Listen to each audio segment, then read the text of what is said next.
And so when I found out about people going through withdrawal and then stabilizing, and like that it, and the sort of like revealing of the myth, like there's no actual science behind the whole idea of like the chemical imbalance. Like they've been looking for science behind that for decades, and there's no proof of that.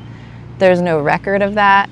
And what medication dependency looks like is actually like really similar to other kinds of dependencies. You just increasingly need more, and you're not healing something. You're just like leaning on a crutch. And so when I learned about like that myth and everything, I was like, this really resonates with me. I wanted to get off, and so I knew my doctor wouldn't support it. So I went off on my own, doing like the typical traditional, like 6 weeks or whatever it was, just terrible tapers. I even cold turkeyed one because of some bad information I read. So it was just a wreck. It was a wreck, guys. So if you think your taper's a wreck and you think you're screwed, please take hope in my story, because I had an atrocious taper. Like I did skipping days because of Half-Life, and it was really against all the actual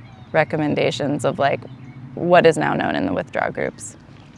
There was not a hyperbolic taper. There was not consistency.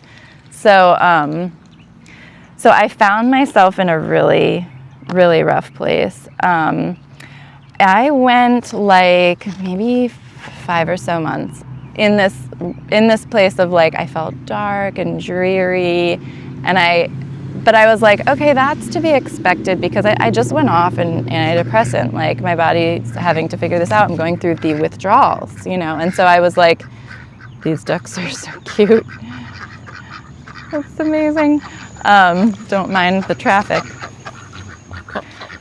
So that's kind of what, there was like a darkness that was like maybe like 5 months, but it seemed to be getting worse. It seemed to be like really escalating and even becoming physical. And that's where, and I was not familiar with